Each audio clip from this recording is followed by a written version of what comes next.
great response to the preview of Bang Bang. We just saw Yes. Tu Meri. So the movie has been physically and emotionally trying for you, you know, because we heard about the injuries and those daredevil stunts. So you're on top of your game now because you recently tweeted saying, no more headaches, I feel good. I feel good. Of course I feel good. Even when I don't feel good, I feel good. Because it's all in the mind.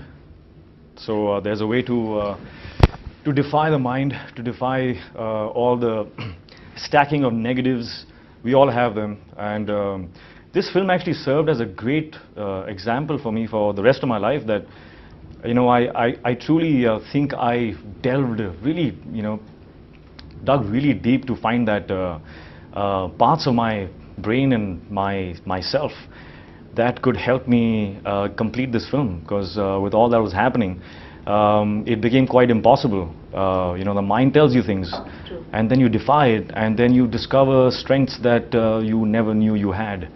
So it's served as a fantastic experience in my life, and through that I think I can contribute to my children's lives someday, you know, teach them what strength is truly about. Sure. You know, you gotta saddle up and just move forward. And children, we're seeing the Roshan boys bonding big time, you know, photographs here and photographs there. So enjoying the, you know, the boys are growing up fast, so enjoying the me time with the boys. Dude, I'm just trying to like get in as much as I can because they are really growing up fast. They always do. And yeah, saying comes to mind. There's a saying which goes, by the time you realize that your father was right, you have a son who thinks you're wrong. Oh, so they've started. It's just a circle of life. Not that they're, no, of course not, but it just came to mind, so I said it.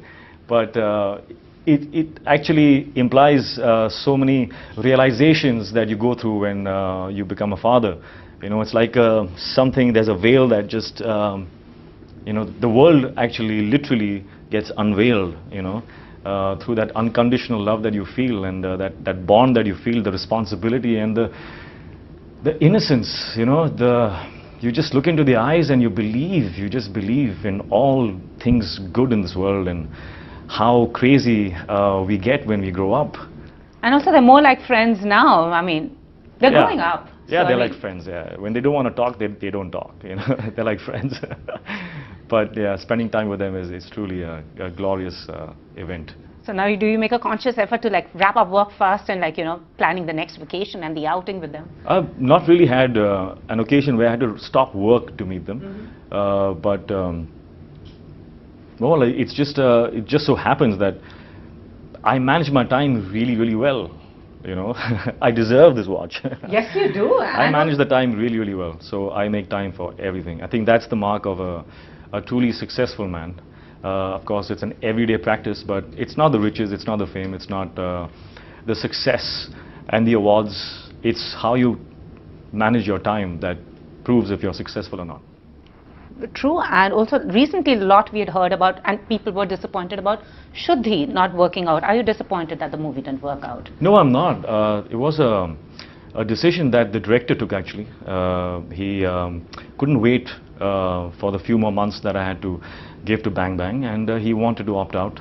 He wanted to move on with another actor, and I said a dignified yes. You know, I understand what it is like to be in limbo. Sure. And that's when I gave my statement out that I want them to go on. I just made it easier for them. So do you think Salman's well suited for the role? After Salman you've read the script. Salman, the role gets well suited to him. That's the power of the man, no? He'll make any role him, and then it works. It's fantastic. Very true. And also was like Karan disappointed, and I mean no hard feelings, like, you know, not working in the film, and you know usually one feels bad like. Well, I'm sure Karan and myself were disappointed in the fact that you know, it was not happening. So yeah. What can you do about it? A director is the visionary, sure, right? Sure. You have to give him what he needs to create his vision.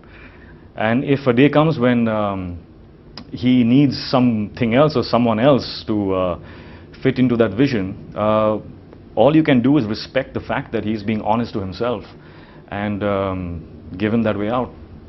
And like your leading lady to be in the movie also said, the reason I was doing the movie was Kareena, because it was Hrithik. So disappointed, you guys haven't worked for a decade now. Yeah, I'm not sure she was being completely specifically honest about that. I'm sure it was. Of course, it's the film, it's Karan Johar, it's Karan Malhotra, it is the script, it was all of that. And I may have been a little bit of a part in the desire to work in the film, but I think it was the entire package, of course. Yeah. And also, I'm sure there would be, I mean, various other occasions. And also, are you doing a special appearance for Zoya? Because you are a must in Zoya's movies. And after Zindagi, Milegi, Dobara, you know, Dil Dhadakne Do, will we see? Yeah, I mean, if Zoya wants me in the film, I'm just going to say yes. You know, I've given her a commitment for life that if she ever needs me, I'm going to be there. It doesn't matter what the role is. And you are our superhero. I mean, no one can imagine Krish without you, but your dad said he's taking a break from the genre, but he'll always do he needs to take a break, yeah. I mean, he's working with these characters. He's a director, right? He also needs to think and go beyond the boundaries and, you know, think afresh and, you know, explore around the spectrum. So he's been living with these characters since 2002. That's when Koi Mil Gaya, you know, we started work on Koi Mil Gaya. So it's been, what, more than 10 years. It's a decade of Krish. I think he needs to take a little bit of a, you know, meander a little bit, make something else. But he doesn't want to make a movie with anyone else, because I asked him and he said only Hrithik. But now you're doing all these outside films. So what happens to the production house? I mean, are you guys taking a break from just one film, I'm doing Mohenjo-Daro, and after that, if my dad's script is ready, we shall roll with that. And do you want to diversify into other areas? I mean, would you want to direct a movie or, you know, produce a film? I would want to do a lot of things. We all want to do a lot of things. But before that comes the hours and hours of you know, trying to master that talent through which then you can contribute back. But that's going to take some time.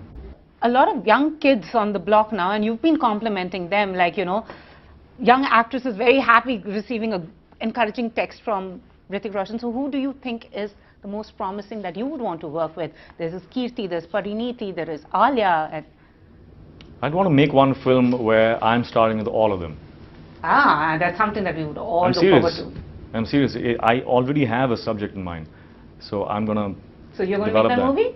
I'm going to be in the movie, yeah. Well, girls, you have a lot to look forward to. And amongst the boys, who do you think? Also, there are a lot of young heroes. Like Shah Rukh often says, I get very insecure each time I see a new star rising. He's lying.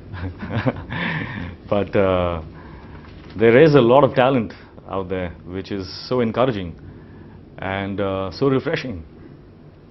I have enjoyed all the new films with all the new talents. And I think it's great when you know, you reach out and you compliment someone if you've enjoyed their work, and not if you've not enjoyed their work, because then it just lies. True.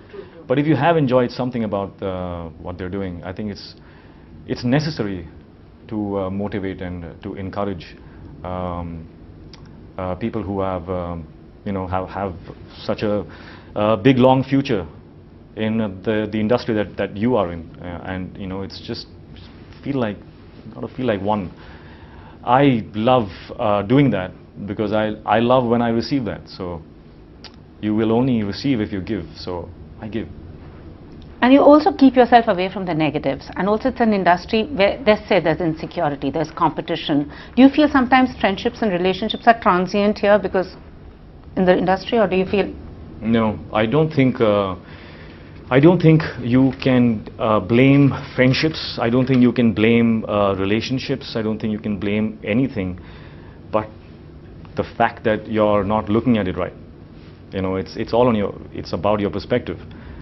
99.9% of us, we keep focusing on ourselves, and the moment you focus on yourself, your story is always going to be sad. That's how we are conditioned, you know, in this matrix of this world. The way the fabric is such that we have, you know, through our movies and through, it's all about wanting to be that story, wanting to be that hero. You know, it's my story. Look where I've come from, how much I have done, and how much I've gone through, and look what you're doing to me right now. It doesn't work like that. your focus should not be on yourself. I mean, of course, easier said than done. But most often when you're amidst a crisis or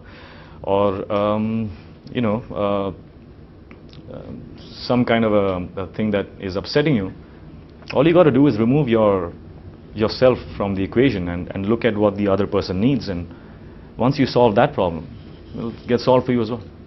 So simple. It's easier said than done. It's not But that. it's still simple. Okay, I'll take his advice on that, and I'm going to work on that. If there was a biopic you were to do, who would you choose? Would you want to do a biopic?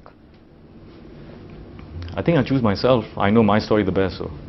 And I'm sure somebody would be willing to make a biopic on you. Well, a few more years to live, not few more years, a lot more years to live. And yeah, I just got to make sure that I don't have any more holes in the brain. But yeah, I got to experience a lot more, and I will, you know, maybe someday there'll truly be a reason to make a biopic on me. And your fans have asked me on Bang Bang that what's the difference between Aryan and Rajveer? Aryan of Zindagi and Rajveer of Bang Bang. Aryan of Dhoom, you mean? Dhoom, sorry. Yeah. Aryan of Dhoom and Rajveer. Let's see. At that point of time, when I was doing Aryan, I didn't know how to be, you know, sexy, or I mean, I never saw myself as that. So there was a lot of prep that I had to, you know, put in. You know, watch a lot of things like what is being sexy, and most of the time we keep thinking it's about the exterior, it's about how you're carrying yourself, it's about, no, it's not that. Through that I learned that being sexy is truly about your character, you know, and if your character is strong, if your character is good, and there's a big difference between nice and good, you know. Being nice is kind of a weak space. Being good is you're doing the right thing and not pleasing people. So that is what sexy is, actually. It's your character. It's how you interpret your life experiences, how you interpret a situation, how you interpret a moment. Sure. That is what makes it sexy. It's you know, it's not self-obsessed, and that is again what is sexy. And well, Rajveer, I didn't prep for at all. So Rajveer happens to be me. I just went on set and I just said the lines like I say the lines. I would say the lines. And so Rajveer is entirely me. I've had zero amount of prep work for this film. How new does that sound? I love it. But you look very comfortable doing all those daredevil stunts, skydiving and this. I mean, you just look absolutely at home doing that. Thank you. And also, if you could turn back the clock again, we have come back to the watches, what would that one thing be? One thing you would want to change, if you could turn back the clock. I don't waste time in thinking about wishes that are not possible. What I could do is to go ahead, not go backwards, but go ahead and create whatever I want to create to negate something that's in the past. I mean, that I would think of.